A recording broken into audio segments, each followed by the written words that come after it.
Ya, kita selawat dulu, boleh? Biar nama berkah. Setuju? Salatullah. Amin ya Rabb. Sallallahu alaihi wa sallam. Rasulillah.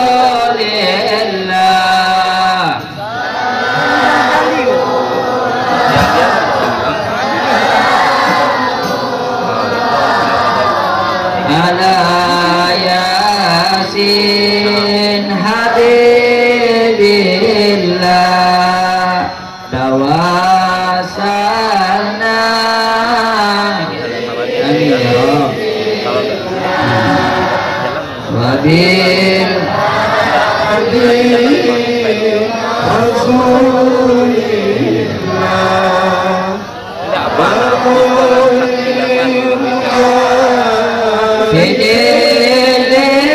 Bidillah bi ahlil badr ya Allah ilahi salimil ummah semua. Amin. Amin.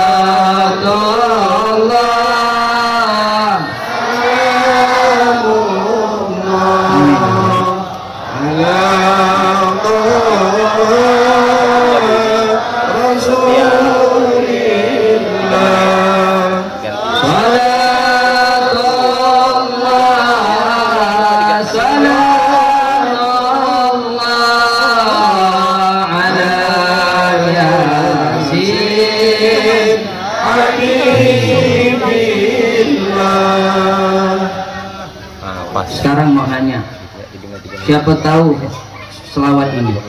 Apa nama selawat ini? Angkat tangan, yang tahu angkat tangan. Ada yang tahu? Selawat ini apa namanya? Ada yang tahu? Angkat tangan.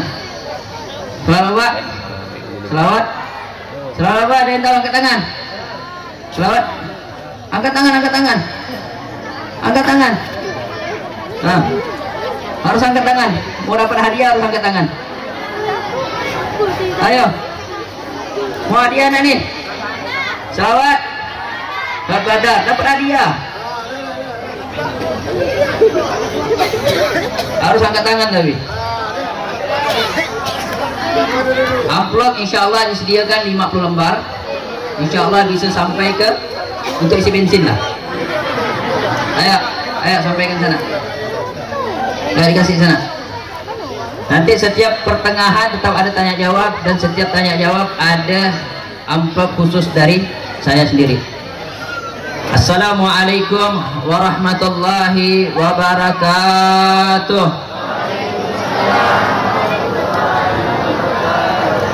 Alhamdulillah, wassalatu wassalam ala rasulillah Sayyidina Muhammad bin Abdillah sallallahu alaihi wasallam wa ala alihi wa sahbihi wa man wala. Wala hawla wala quwwata illa billahil aliyyil azim. Allahumma shalli ala sayyidina Muhammad wa ala ali sayyidina Muhammadil fatih lima ukhliq wal khatim lima sabaq nasiril haq bil haq wal hadi ila siratikal mustaqim wa ala alihi wa sahbihi haqqa qadrihi wa miqdaril azim. Amin amin ya rabbal ya rabbal. Alhamdulillah, puja dan puji syukur kita haturkan kepada Allah Subhanahu wa ta'ala. Pada saat ini, pada detik ini, Allah Subhanahu wa ta'ala masih memberikan kita taufik beserta hidayahnya, sehingga kita bisa hadir di dalam majlis yang begitu dengan keberkahan yang luar biasa. Majlis ini kalau tidak berkah tidak akan sampai 11 tahun. Betul tak betul? Majlis yang selalu sangat berkah ini tidak akan sampai sekarang kecuali majlis itu diberi keberkahan yang luar biasa oleh Allah Subhanahu wa ta'ala. Maka daripada itu bersyukur kepada Allah Subhanahu wa ta'ala, dan kita doakan mudah-mudahan majelis ini selalu besar dan seterusnya, amin. Allah Subhanahu wa ta'ala selalu memberikan dan menurunkan rahmat beserta berkah-berkahnya, amin. Dan mudah-mudahan yang hadir pada saat ini Allah Subhanahu wa ta'ala angkat derajatnya semua, amin.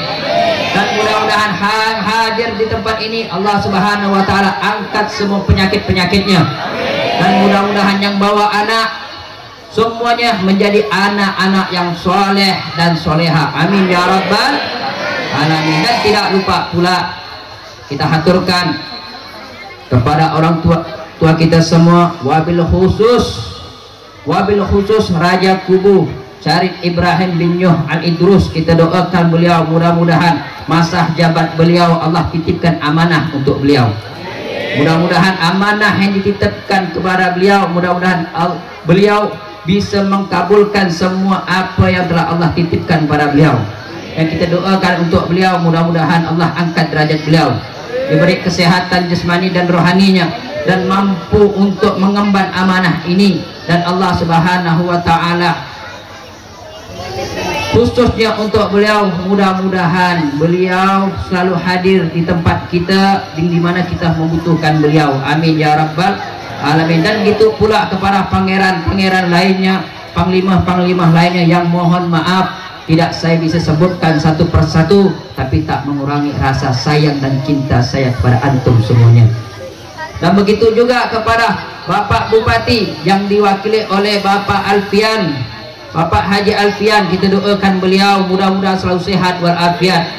Allah kabulkan hajat-hajatnya, Allah beri keturunan yang selalu memegang amanahnya Allah Subhanahu wa ta'ala. Dan begitu juga kepada Ketua Majelis Tahlil Pasar, ya, Majelis Tahlil Pasar, mudah-mudahan selalu istiqomah, maupun dari ketua sampai bawahan-bawahannya. Dan begitu juga kepada orang pasar yang ada di sini. Ingat, ini namanya Majelis Tahlil Pasar.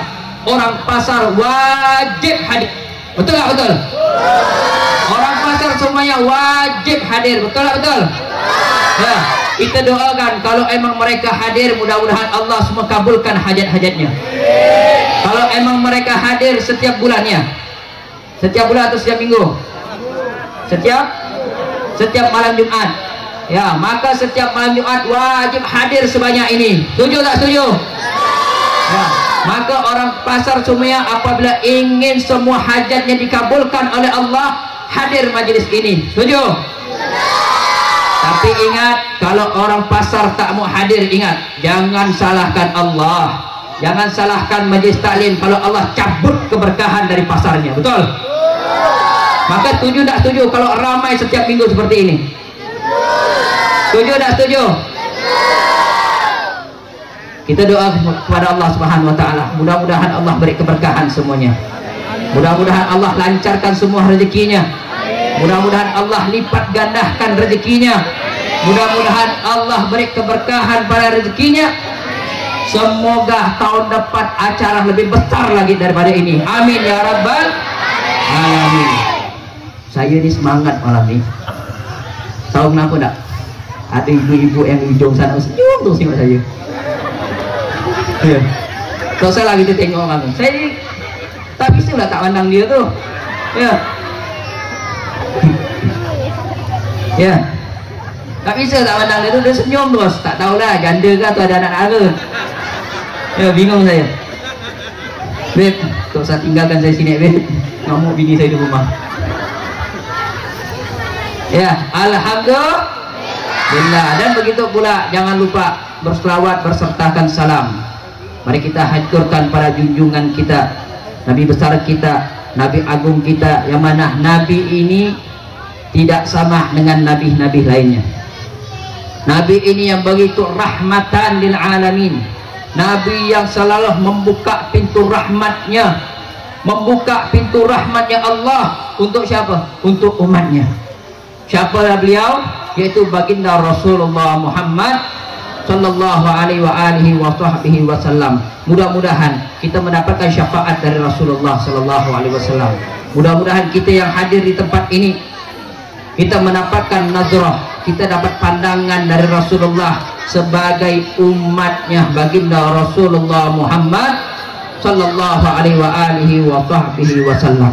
Amin ya rabbal alamin. Lanjut nih. Sampai jam berapa nih? 1-2 jam. Ini setengah 10. Kalau sampai jam 11 kok 1 jam setengah. Sampai subuh. 7 sampai subuh. Enggak lah ibu lah. Ya, sampai subuh antum duduk sini, saya balik ke rumah. Ya. Alhamdulillah. Pada saat ini hadir yang kedua kali saya di sini. Dan alhamdulillah saya disambut dengan baik, dan saya pribadi saya minta izin kepada antum-antum semua yang di kampung ini, izinkan saya untuk ngisi acara pada malam ini. Saya minta izin, dan apabila nanti tatkala saya mengisi acara pada saatnya, kalau saya ada omongan-omongan yang kasar ataupun yang salah menyangkut hati perasaan antum semua, saya minta maaf sebesar-besarnya. Maklum saya ini manusia bukan robot. Kalau robot dikasih resep buatan aku semua, dikasih ucapan, insya Allah itu yang diucap sama dia. Tapi kalau saya ini orangnya cepat ceplos. Ya, kalau saya senyum-senyum lagi, nanti bingung saya nak nyampaikan nih. Ya, alhamdulillah pada malam ini malam yang begitu luar biasa. Malam apa malam ini?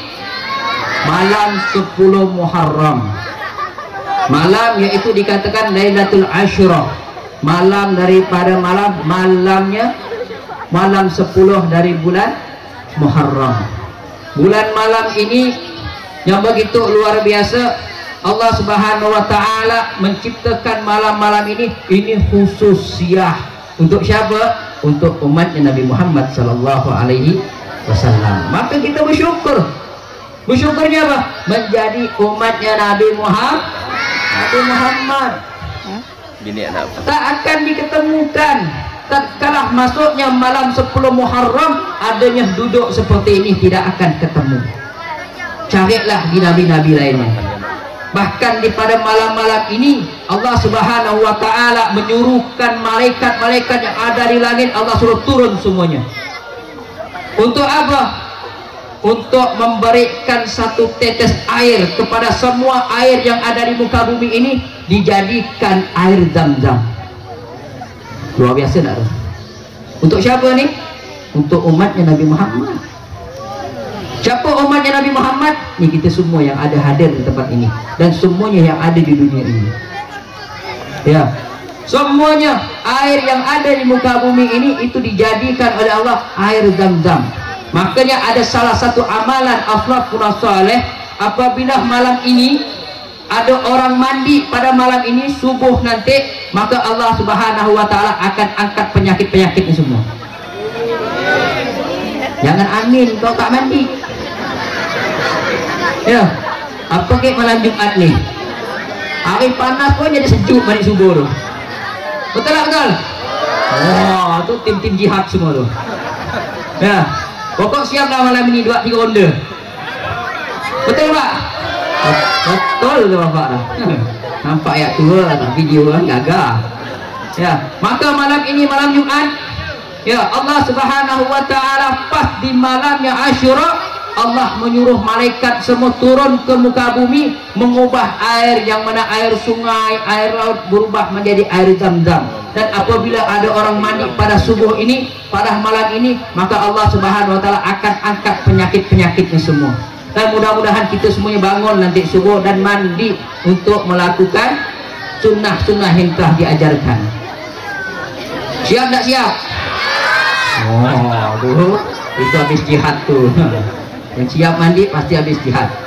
Yang belum jihad sabar-sabar dulu atau tak ada pasangannya. Mandi boleh. Tujuh. Alhamdulillah, tatkala masuk di bulan ini kita tidak asing lagi. Allah Subhanahu wa taala telah menciptakan itu ada 12 bulan. Ya, ada 12 bulan dari Muharram. Ya. Jadi 12 bulan tersebut ada 4 bulan yang mana 4 bulan tersebut yang diharamkan oleh Allah Subhanahu wa taala. Maksudnya ada 4 bulan yang mana bulan tersebut istimewa, yang mana di bulan-bulan tersebut Allah Subhanahu wa taala memuliakan bulan tersebut untuk kita umatnya Nabi Muhammad sallallahu alaihi wasallam. Yang tiga bergandengan, Dzulqa'dah, Dzulhijjah dan Muharram. Yang satunya yaitu agak jauh, yaitu bulan Rajab. Yang mana 4 bulan tersebut yang di sini bagaimana apabila kita melakukan hal-hal yang diridhoi oleh Allah, Allah ganjar. Allah akan ganti yang lebih double. Untuk siapa? Untuk kita semuanya yang melakukan hal tersebut. Apalagi sekarang lihat pembahasan kita dalam rangka santunan anak yatim. Itu kan luar biasa, suatu hal yang baik. Maka tadi sudah dikatakan sama Bapak Alfian, ya, kalau kita ingin harta kita berkah, kalau kita ingin harta kita berlimpah, maka jangan lupa sedekah. Sedekah maksudnya kita kumpulkan harta-harta kita sumbang ini majelis tersebut. Maka insya Allah majelis tersebut akan menjadi berkah dan luar biasa dan bermanfaat. Ya, maka tadi kata Pak Alfian itu sedikit saya tambah, ya, orang yang sedekah itu tidak akan berkurang hartanya, tidak akan. Karena kenapa? Nabi Muhammad sallallahu alaihi wasallam beliau telah bersabda, "Ma naqasa malun min sadaqatin bal yazdat." Dikatakan oleh Nabi Muhammad sallallahu alaihi wasallam, "Ma naqasa malun min sadaqatin." Tidak akan berkurang harta orang tersebut kalau disedekahkan harta tersebut. Bukan tak dimakan sendiri, bukan. Tapi disedekahkan harta tersebut, bukan untuk beli baju, bukan untuk beli bedak, bukan untuk beli celak, bukan untuk beli lipstik sampai berberot juga, ya, bukan untuk beli handphone yang mahal. Tapi harta tersebut apabila kita ingin berkah dan berlimpah, sedekahkan harta tersebut. Apa kata Nabi Muhammad? Balzadat, bertambah dan bertambah. Seperti itu keistimewaan orang yang bersedekah. Tidak sampai di situ. Orang yang rajin bersedekah ini mendapatkan suatu hal yang sangat luar biasa tatkala dia meninggal. Tatkala di dalam barzakh, dia akan ditolong oleh harta yang disedekahkan tersebut. Maka di hadis baginda Rasulullah sallallahu alaihi wasallam beliau mengatakan, "Idza mata ibnu Adam inqata amaluhu illa min salat. Sadaqatil jariyah, al-ilmu yantafa'u bih, waladun salih yad'ulah." Itu dikatakan Nabi sallallahu alaihi wasallam.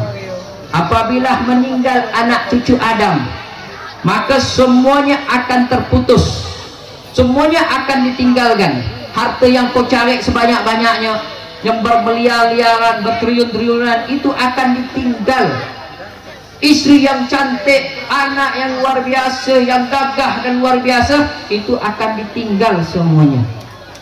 Tapi ada 3 hal, yang mana 3 hal tersebut akan terus dan terus dibawa sampai alam barzakh, sampai yaumil kiamah, sampai di akhirat nantinya. Apa 3 hal tersebut? Pertama kali disebut oleh baginda Rasulullah. Apa itu? Sedekatul jariyah, sedekah jariyah. Maka betul kata Pak Alfian tadi, sampai Pak Bupati nyumbang untuk kita semua sebesar 5 juta. Dan mudah-mudahan itu diterima oleh Allah Subhanahu wa taala dan itu menjadi amal-amalnya Pak Bupati, insyaallah. Amin ya rabbal alamin. Maka ada satu cerita orang yang rajin sedekah. Bu, ibu, Pak, aduh bapak pakai kudung Pak ya. Bu, Pak nyaut gitu. Pak, ibu saya nyaut, nanti saya ganti kopiah nanti. Jadi ada cerita seorang perempuan yang solehah luar biasa, rajin bersedekah, ya, rajin bersedekah. Maka cerita ini tidak asing sebenarnya, karena lain tempatnya kita harus ceritakan. Biar kenapa diceritakan? Biasalah bab sedekah nih Pak, ya, bab sedekah nih Pak, itu ada 70 syaitan. Salah satu syaitan itu ada di rumah dan nyata. Siapa itu? Seorang istri. Tapi di sini diceritakan ada seorang istri yang solehah luar biasa. Ya, istrinya solehah luar biasa. Maka kalau bapak-bapak nih, kalau sedekah nih, mungkin ada yang nyumbang ini sebesar 50.000, mungkin pasti insya Allah antara kita ramai-ramai pasti ada ngomong, dalam Pak sana 50.000 Pak, 20.000 ya. Ada tak Pak? Itu kan pasti ada ya. Tapi ini seorang perempuan sangat soleha luar biasa. Maka tak kala itu diceritakan bahwasannya seorang ini tukang buat kue, tukang buat kue. Jadi kalau hitungan seperti gitu tuh tukang buat kue bloda. Tahu kue bloda? Tahu tak kue bloda? Sampai tak ke Badan Tikar nih kue bloda? Sampai. Kalau tak tahu kue bloda adalah kue baulu ya. Tak tahu nggak kue baulu? Koket bloda tahu? Udah sakit kok sadar. Ya. Nah itu ada seorang membuat sebuah roti gandum, yang mana roti gandum tersebut itu dibuat sama dia, dan subhanallah dia lupa bahwasanya roti yang tadi dibuat ini lagi dipanggang. Akhirnya roti tersebut tuh hangus. Hangus. Roti tersebut tuh hangus. Subhanallah, dia teringat karena tercium bau hangus, dia pergi ke dapur, dia buka, subhanallah, kue blodanya hangus. Akhirnya subhanallah datanglah seorang pengemis. Datang seorang pengemis mengetuk pintu. Pengemis kalau kita datang, kalau kita mandang, pasti pikiran itu nak minta duit. Betul betul? Nak minta duit? Nak minta duit. Tapi pengemis itu mengatakan tak kala diketuk, assalamualaikum, waalaikumsalam. Gitu dibuka bapak. Yang dibuka bapak. Pukul bapak ni ada mesin nggak pukul? Kena bapak habis ni pak dulu. Pukul bapak ni mesin luar biasa. Apa kata bapak? Apa kata pengemis tersebut? Pak, tolong saya pak. Saya ni belum makan 3 hari pun, saya lapar. Saya minta makanan, bukan minta duit. Minta makanan. Apa kata bapak tersebut? Tak ada makanan.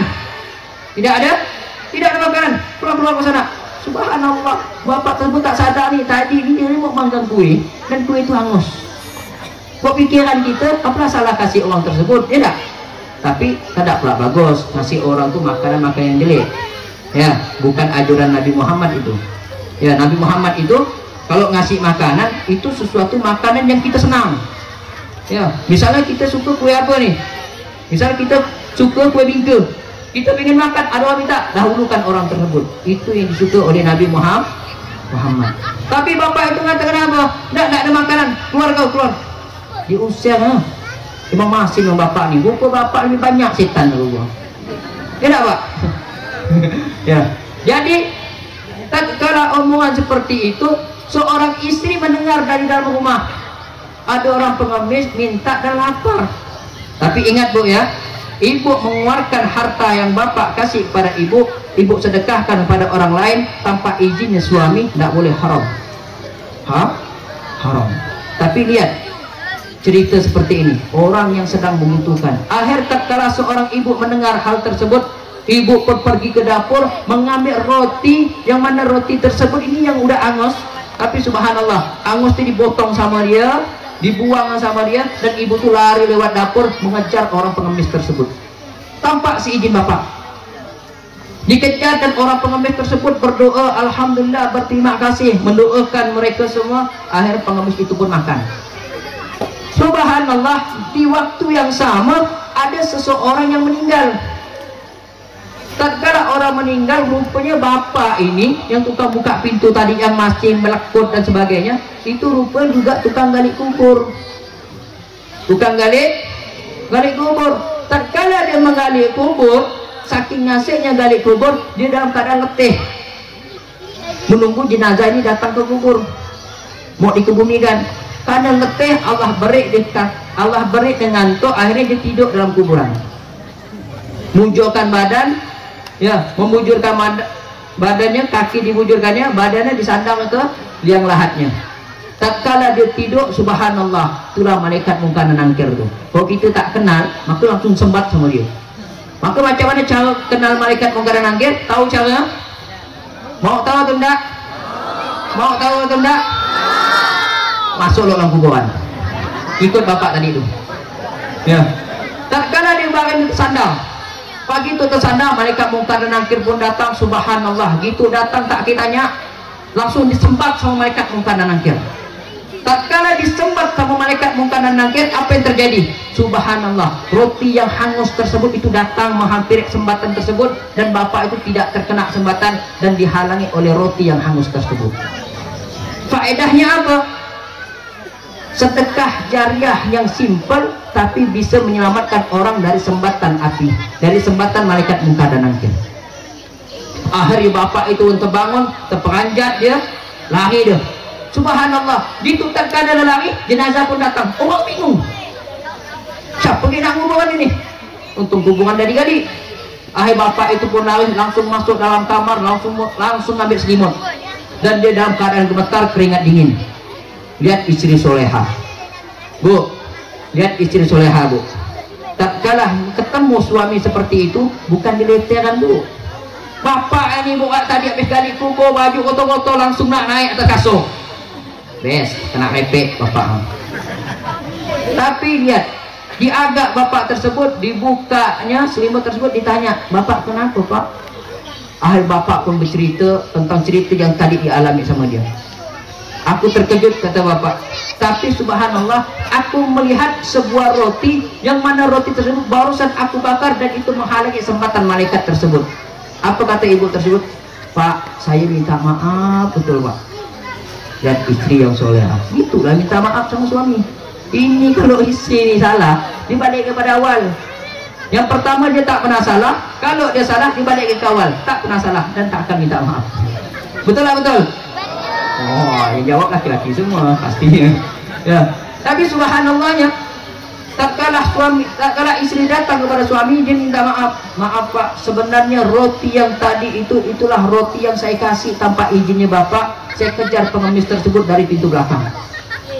Subhanallah, bapak itu pun berikhtiar. Besok bu, kita buat roti yang banyak, kita bagikan sama orang kampung. Subhanallah, gagal roti yang hangus. Begitu juga kita sama orang pasar.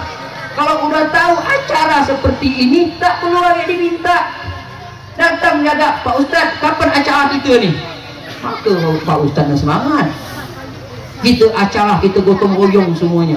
Hidupkan acara ini. Tahun depan lebih akbar lagi acara ini. Setuju tak? Setuju? Setuju tak? Setuju? Pak Ustadz, tahun depan untuk saya ditagih duitnya. Tengok kita semua ni, ada tak yang datang ke Pak Ustadz nyerahkan duit? Ya, misal tadi kata Pak Ustadz mengatakan bahwasanya ada satu rumah berapa kerat nasi ataupun berapa bungkusan, antarkan, tak perlu diminta. Udah tahu malam 10 Muharram, maka antarkan hal tersebut. Setuju tak? Setuju? Maka insya Allah harta kita akan berkah semuanya. Amin ya rabbal alamin. Dan itu juga kejadian di bulan Muharram ini, Allah Subhanahu wa taala besok di bulan Muharram 10 Muharram, yaitu bulan Asyura. Apa yang dianjurkan? Kita dianjurkan untuk berpuasa Asyura besok.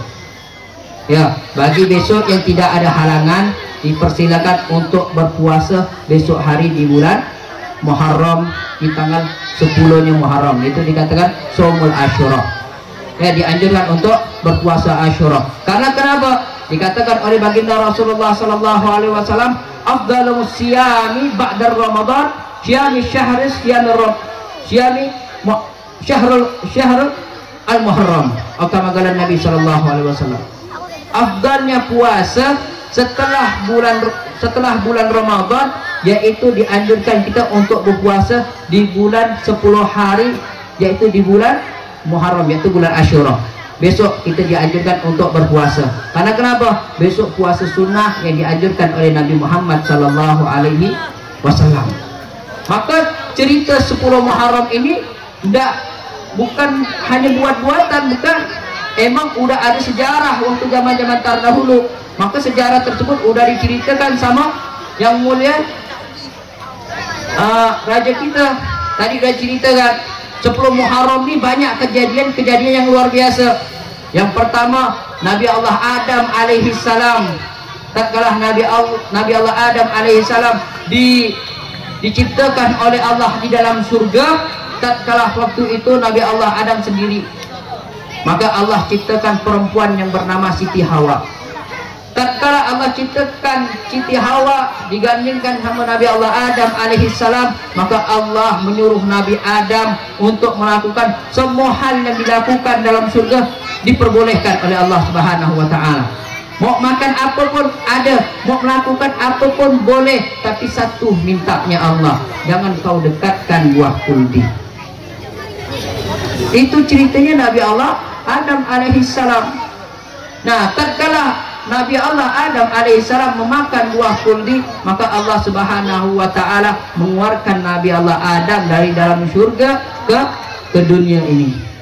Maka tatkala masuk ke dunia ini, Nabi Allah Adam alaihissalam itu bertobat kepada Allah subhanahu wa ta'ala. Dan di dalam tobatnya Nabi Allah Adam alaihissalam bermohon sampai 40.000 tahun, bahkan beribu-ribu tahun di dalam cerita tersebut, berminta ampun kepada Allah subhanahu wa ta'ala. Salah satu istighfar yang dibaca Nabi Allah Adam alaihissalam ini pas di bulan 10 Muharram.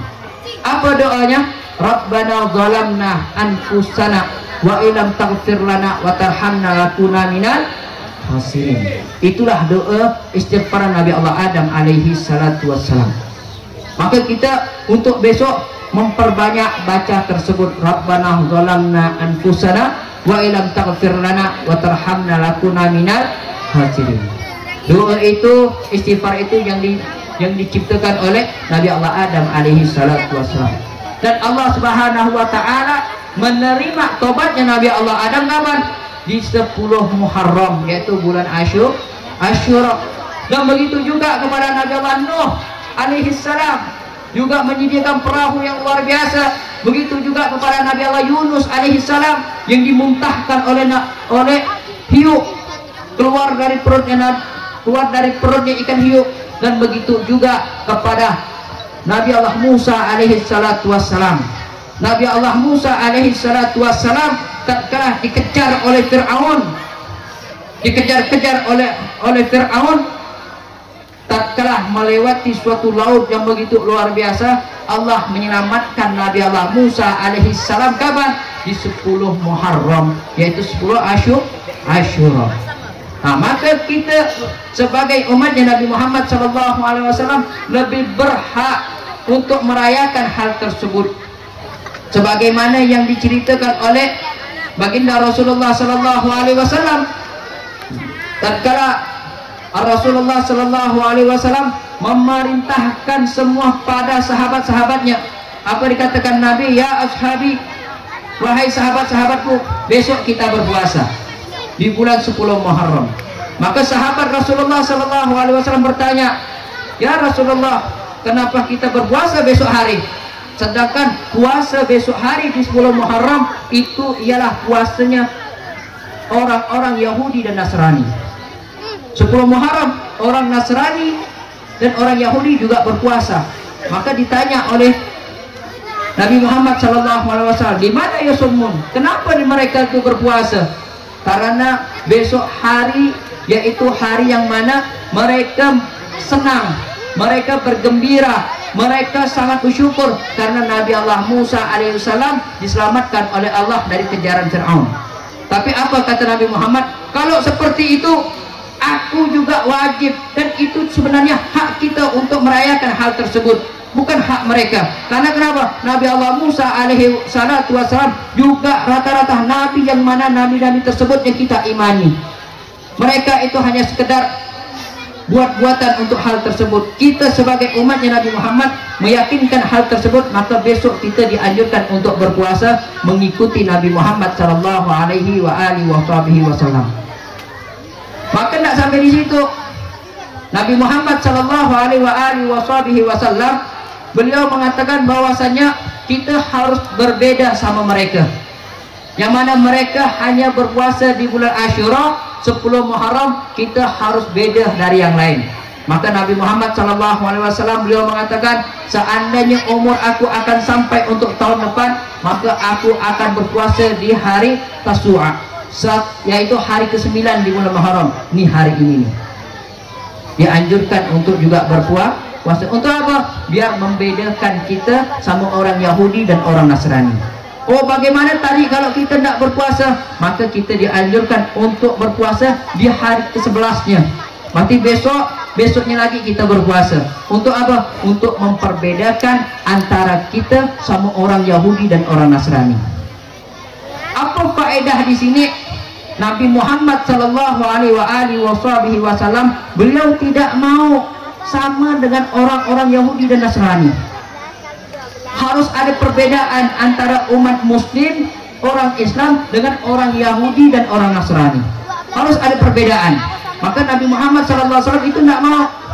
Sebagaimana dulu diceritakan, dulu itu pernah diceritakan tatkala azan, Nabi Muhammad SAW diskusi pada sama sahabat. Ya ashabi, wahai sahabat-sahabatku, kata Nabi Muhammad, bagaimana cara kita memperbedakan tatkala masuknya azan, sedangkan orang-orang Yahudi dan orang Nasrani, apalagi orang Majusi itu kalau dia mau ibadah kepada Allah, dia menghidupkan api-api yang sangat besar baru dia beribadah ataupun sembahyang dikatakan. Begitu juga orang Nasrani dan orang Yahudi, tatkala dia ingin ibadah, mereka menghidupkan lonceng ataupun meniup trompet. Ya, ada seorang sahabat mengusulkan, ya Rasulullah, bagaimana kalau tatkala sholat kita mengumandangkannya pakai lonceng atau pakai trompet? Kata Rasulullah, tidak usah. Karena kenapa? Itu meniru orang Yahudi dan orang Nasrani. Rasulullah tidak mau. Tapi bagaimana tatkala itu kebijakan Sayyidina Bilal bin Rabah naik ke atas Ka'bah, beliau sholat, beliau azan di situ, di atas Ka'bah, berkumandangkan azan. Dan azan tidak ada yang sama dari antara orang Yahudi dan orang Nasrani. Faedahnya apa? Karena baginda Rasulullah SAW itu tidak mau sama dengan orang Yahudi dan orang Nasrani. Itu perbedaannya. Dan begitu juga tatkala baginda Rasulullah SAW ingin merayakan ulang tahunnya. Tatkala ingin merayakan ulang tahunnya, bagaimana orang Nasrani dan orang Yahudi itu merayakan ulang tahun dengan tiup lilin. Nabi Muhammad tidak mau seperti itu. Tapi Nabi Muhammad apa yang dilakukannya? Berpuasa di hari Senin. Karena kenapa? Untuk merayakan hari jadinya atau merayakan hari lahirnya Nabi Muhammad SAW. Dan begitu juga seterusnya. Tapi subhanallah, sayang demi sayang, pada zaman sekarang orang lebih banyak meniru orang Yahudi dan orang Nasrani. Betul tak betul? Apa perbedaan antara orang sekarang dengan orang Yahudi terdahulu? Banyak udah mereka mencontohi orang-orang terdahulu, terutama dalam masalah pakaian. Ingat Bu, Pak, nanti akan datang suatu zaman yang mana zaman tersebut itu orang yang memakai kerudung ini jadi fitnah. Orang yang pakai sarung itu akan jadi fitnah. Orang yang pakai baju seperti ini itu akan jadi fitnah. Dan itu akan digembar-gemborkan. Kapan zaman tersebut? Ini sekarang zamannya. Yang mana zaman tersebut kalau kita tidak ngikut orang Yahudi dan Nasrani itu aneh. Mereka lihat baju yang belum selesai dijahit dan dipakai. Lihat celananya sepaha, terkadang pantatnya nampak. Betul. Dan subhanallah, itu banyak anak-anak kita yang mengamalkan hal tersebut. Maka kata Rasulullah SAW, man tasyabbaha biqaumin fahuwa minhum. Barang siapa yang tasyabbuh, mencontohi orang-orang mereka, maka mereka itu dari golongan-golongan mereka. Siapa golongan mereka? Itu lihat, orang yang selalu gitu. Apa itu? Handphone tuh. Berapa banyak dari sini mampu kalau ada main handphone kalau tak ada TikTok? Ada tak ada? Ada tak ada? Kalau kita orang tua tak ada, anak masih ada. Ya, yang joget jelas-jelas lidah. Betul tak betul? Tasyabbuh dengan orang Yahudi, mencontoh orang-orang Yahudi. Ingat, baginda Rasulullah Muhammad SAW itu paling tidak suka meniru orang-orang Yahudi dari sisi pakaian, gerak-gerik, tingkah laku dan sebagainya. Maka orang sekarang lihat pakai kerudung, itu dia pakai kerudung, tahu tak kerudung apa? Kurung sakaratul maut namanya. Ya, udah dipasang sama dia, habis itu dibalet ke leher. Ya, itu kerudung apa namanya? Kerudung sakaratul maut. Kalau udah berjalan tuh leher panjang ini, cekik leher. Dan itu tidak diperbolehkan. Kerudung itu subhanallah, ini seperti ibu-ibu anda sekarang nih, pakai kerudung itu langsung, tidak nampak dada, tidak nampak perutnya. Kok sekarang lihat, dia pakai kerudung tapi modelnya telanjang. Coba lihat, pakai kerudung, pakai celana ketat, legging warna coklat. Kira itu kulit bukan legging semua. Ya, nak dipandang berdosa, tak dipandang rugi. Ya, mubazir. Pertanyaannya siapa yang salah? Pertanyaan siapa yang salah? Hah? Saya kira itu antunya panas. Ya. Nah, itu subhanallah. Dan untuk zaman sekarang itu banyak orang yang telah melakukan hal-hal tersebut. Begitu juga kepada suami-suami dan lain-lainnya. Berapa banyak lelaki-lelaki zaman sekarang itu lebih senang mereka itu berjalan dengan gaya-gayanya orang Yahudi. Apa gaya orang Yahudi? Oh, wah, itu gaya orang Yahudi itu. Itu Nabi tidak suka memanggil orang dengan lambaian tangan. Tapi Nabi abda'us salam. Assalamualaikum. Assalamualaikum. Pak, ini lo pokok lo itu. Ya, untuk melambai tangan itu bukan ajaran Nabi Muhammad. Tapi kalau emang kita pandang emang bagus itu melambai tangan dengan aku. Kamu orang baik, tapi ingat Pak, itu bukan orang-orang yang dicintai oleh Nabi Muhammad. Tapi lihat, assalamualaikum, assalamualaikum, ibda'us salam. Ya, mulai sampaikan salam. Ini yang dianjurkan oleh Nabi Muhammad sallallahu alaihi wasallam. Nah, begitu juga tatkala di bulan Muharram ini, ya, Nabi Muhammad sallallahu alaihi wasallam juga menganjurkan kita untuk memperbanyak amalan-amalan yang mana amal tersebut disenangi oleh Nabi Muhammad sallallahu alaihi wasallam. Yang pertama yaitu kita berpuasa besok hari. Ya, puasa besok hari. Itu yang dapat bingkisan tuh. Yang dapat bingkisan itu usahakan malam ini untuk saya makan nanti subuh untuk sahur. Jadi tidak ada alasan besok tak puasa karena tak sahur. Ya, tidak ada alasan besok tak puasa karena kenapa tak puasa? Kami tak sahur, tak dapat nasi lah. Jangan tak makan. Ya, subuh untuk makan. Oh, makan sekarang boleh tak boleh? Boleh makan sekarang. Niatnya besok boleh. Ya. Yang kedua yang dianjurkan oleh Nabi Muhammad SAW itu apa? Untuk besok di bulan Muharram, di bulan 10 Muharram, kita dianjurkan sebagai suami untuk menambah belanjaan istri. Setuju tak, Bu? Ya, untuk menambah belanjaan istri. Yang dulu yang semalam 100.000 tambah 200.000. Ya, senangkan seorang istri, senangkan anak-anak. Itu dianjuran Nabi Muhammad SAW. Yang mana orang Nasrani dan orang Yahudi, mereka hanya sekedar berpuasa, dan puasa mereka itu sama, dia tidak makan, tidak minum. Tatkala terbenam matahari mereka juga buka puasa. Tapi Nabi Muhammad tidak mau. Nabi Muhammad besok tatkala kita puasa, gitu pas masuk asar kita agak istri kita kasih uang tambahan. Bu, ya Bu, tadi pagi Bapak kasih 100. Nah, ini Bapak tambah lagi 200, Bu, untuk Ibu. Kalau ingin harta kita berkah, kalau ingin harta kita berlimpah dan bermanfaat, senangkan hati-hati istri-istri kita dan senangkan hati anak-anak kita, khususnya anak kita, anak yatim. Ya, khususnya anak yatim. Oh, bagaimana kami tak ada laki, Pak Ustaz? Kami ini janda, Pak Ustaz. Kenapa disinggung janda? Karena tadi ada ibu ngomong bagaimana kalau janda tadi. Ya, kami dengar pula tadi itu. Ya, kedengaran. Bagaimana kalau janda? Ingat, yang janda tanggung jawabnya Pak LT, Pak Lurah. Tanggung jawabnya Pak Camat, apa ke Raja. Ya. Tanggung jawab tuh janda-janda yang ada tuh. Karena siapa nak kasih dia? Jangan tahu kawin dengan janda ya. Ya, kasih dia pakaian, kasih dia uang saku untuk besok. Ya, Bu, yang masih janda. Ya, ada tak masih anak, Bu? Bu, kalau ibu besok tidak ada yang agak ibu untuk kasih sangon, tidak ada kasih uang untuk ibu untuk besok, agak gua mau gedor ya. Ya, untuk Pak RT, Pak Lurah, Pak Camat, agak mereka semua, khususnya pada Raja Kubu. Besok dia belum balik, saya tahan besok. Besok pagi-pagi agak rumah. Ya. Oh, udah besok pesan sekit jam 5 kata. Ya, sebelum azan subuh. Ya. Nah, bagaimana untuk anak yatim? Untuk anak yatim itu kita semua kumpulkan harta-harta kita kasih pada anak-anak yatim. Besar pahalanya. Ya, tak akan rugi kita ngasih dia. Tapi ingat,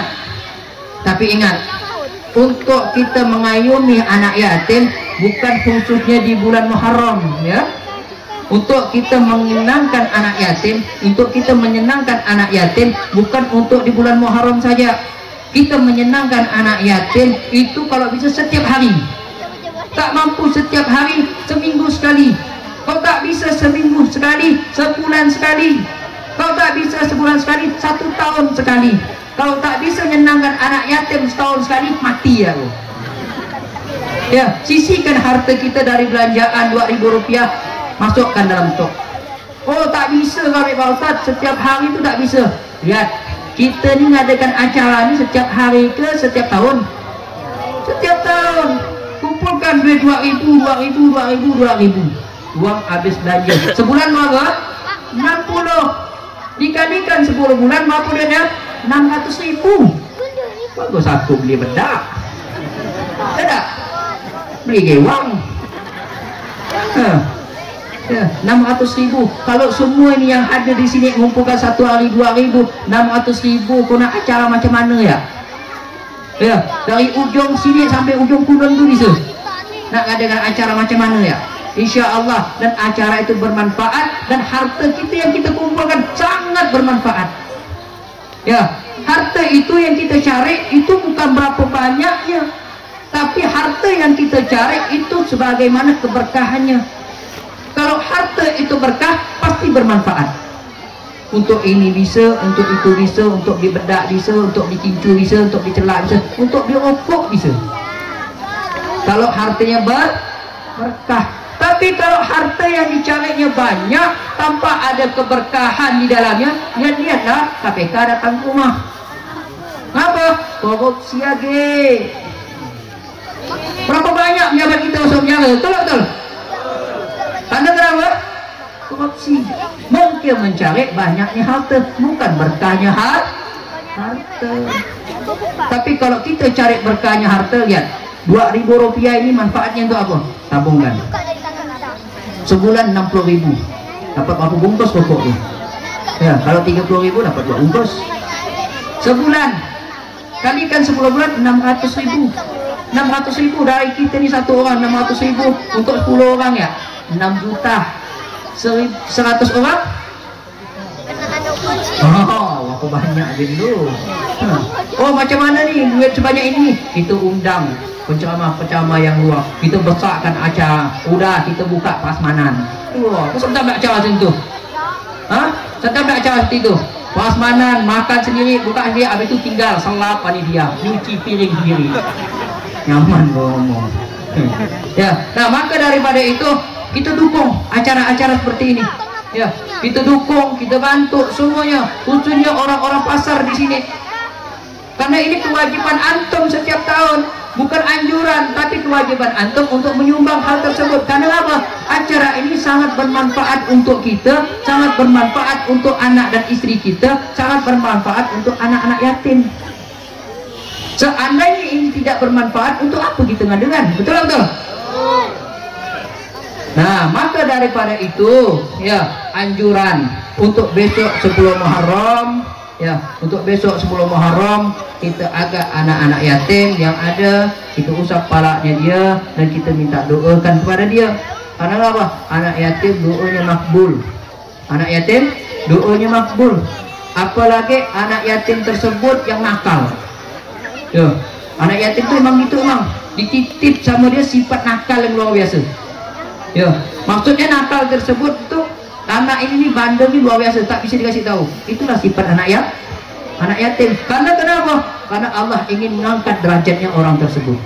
Kalau dia sabar merawat anak yatim tersebut, insya Allah derajatnya akan diangkat oleh Allah dan hartanya akan digandahkan oleh Allah Subhanahu wa Ta'ala. Ya, lanjut nih. Lanjut nih. Udah 1 jam dah. Nanti 1 jam gitu. Ya, nah maka daripada itu insya Allah dan mudah-mudahan malam ini khususnya malam Jumat terakhir kita tutup, ya, dan mudah-mudahan di bulan Muharram ini mudah-mudahan apa yang kita lakukan pada tahun-tahun terdahulu Allah Subhanahu wa Ta'ala mengampunkan dosa-dosa kita semua. Karena kenapa? Besok bulan Muharram orang yang puasa bulan Muharram besok, Allah mengampunkan dosa dia 1 tahun sebelumnya. Maka rugi kalau kita besok tidak puasa Muharram. Oh, Muharram itu puasanya apa? Muharram afdalnya puasa itu tatkala masuknya 10 Muharram, yang dikatakan bulan Asyura. Afdal, dianjurkan untuk berpuasa. Allah mengampunkan dosa 1 tahun yang lalu. Dosa yang mana? Dosa yang ringan-ringan, dosa yang tidak berat. Dosa yang berat itu macam mana? Hukukul walidain, kurang ajar nama orang tua, tarikulis sholat, meninggalkan sholat, itu tak akan bisa digantikan kecuali dia bertobat dan kecuali minta ampun kepada Allah. Tapi untuk besok orang yang berpuasa, benar-benar berpuasa, dosa-dosa yang tak disengajakan sama dia, Allah ampunkan semuanya untuk dia. Maka rugi kalau besok kita tidak berpuasa. Ya. Bagaimana kalau seperti musafir dan sebagainya? Untuk musafir lihat dulu. Untuk orang bepergian jauh itu dilihat dulu, dia mampu atau tidak mampu dia berpuasa. Seandainya dia berpuasa membuat diri dia lemah, membuat mudarat pada diri dia, maka dianjurkan dia untuk berbuka karena dia musafir. Kalau dia hanya sekedar duduk menong dalam rumah, maka dianjurkan untuk berpuasa. Berpuasa adalah salah satu yang sangat istimewa untuk umat Nabi Muhammad SAW.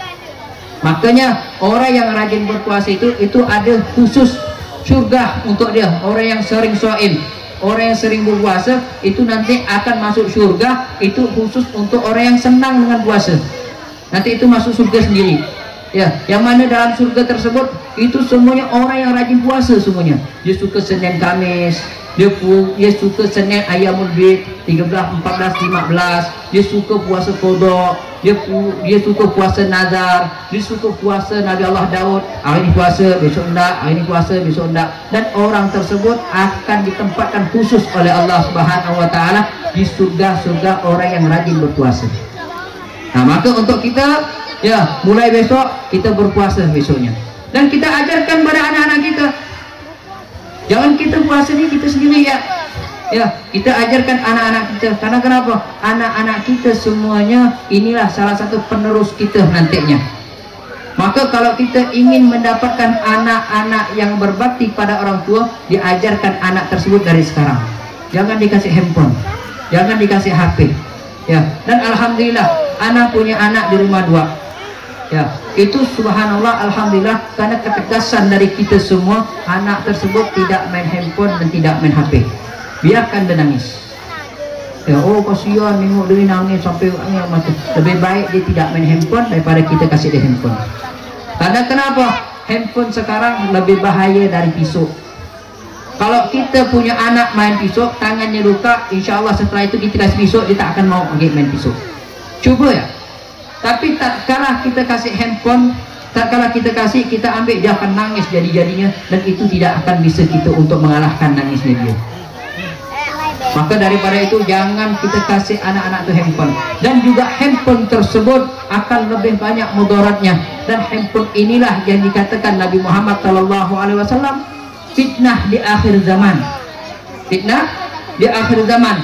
Maka dikatakan Nabi Muhammad SAW, ma ra'aitu fitnah yarji'u ala buyutikum kal matar. Aku tak pernah lihat fitnah, kata Nabi, yang mana fitnah tersebut bekejar, berlari, masuk di rumah-rumah kalian itu seperti air hujan yang jatuh dari langit. Bagaimana kalau hujan itu jatuh dari langit? Dia turun tak satu-satu, dia turun beribuan, buah sekali turun. Bahkan biarpun basah, kita takut dengan air hujan tersebut. Kita hindar ke depan rumah orang, kita numpang di lempian rumah orang, kita masih kena imbasnya, kena hancisan air hujan tersebut. Itulah fitnah sekarang ini di akhir zaman. Fitnah sekarang di akhir zaman itu seperti air hujan, yang mana air hujan tersebut jatuh tanpa ada penghalang, semuanya pasti kena. Itulah fitnah akhir zaman. Apa fitnah tersebut? Itu handphone. Yang dulu kita takutkan televisi. TV itu yang kita takutkan. Tak kala kita nonton maghrib, ya, tak kala kita nonton waktu maghrib, itu waktu kita nego, nah udah maghrib, matikan TV. Sampai kapan? Pada Isya baru nonton. Waktu maghrib itu subhanallah kita disuruh untuk baca Yasin, baca tahlil, ngaji, apa itu khususnya di malam Jumat ini. Tapi untuk sekarang fitnahnya luar biasa. Cobalah kita suruh berhenti anak kita main HP. Bahkan panggilan orang tuanya pun tak akan diperdulikan sama dia. Bahkan Allah sendiri, Allah memanggilnya pun tak akan didulikan sama dia. Allah memanggilnya 5 waktu dalam satu hari. Hayya ala sholah, hayya ala sholah. Ada anak kita bergerak tak kala kita memandang main handphone. Maka handphone lebih dahsyat fitnahnya daripada pisau tersebut. Pisau tak kalah luka, itu anak insya Allah jerak untuk main. Tapi kalau handphone udah dipandang sama dia, insya Allah tidak akan bisa kita untuk menghalang dia. Kenapa? Handphone sangat luar biasa. Ya, maka daripada itu terakhir dari isi ini semua, mudah-mudahan kita mendapatkan keberkahan di malam Jumat ini. Dan terakhir dari tutup pada malam ini, dan mudah-mudahan kita semua yang hadir di sini mendapatkan berkahnya majelis ini. Dan mudah-mudahan malam ini juga kita mendapatkan suatu kenikmatan yang dari Allah Subhanahu wa taala, ilmu yang bermanfaat. Dan mudah-mudahan hadir kita di sini dapat mengubah diri kita lebih baik dan lebih baik seterusnya. Mungkin sekian dari saya, kurang lebih saya minta maaf apabila ada kata-kata saya yang salah. Saya minta maaf sebesar-besarnya dari antum-antum semua. Sekian dari saya. Assalamualaikum warahmatullahi wabarakatuh.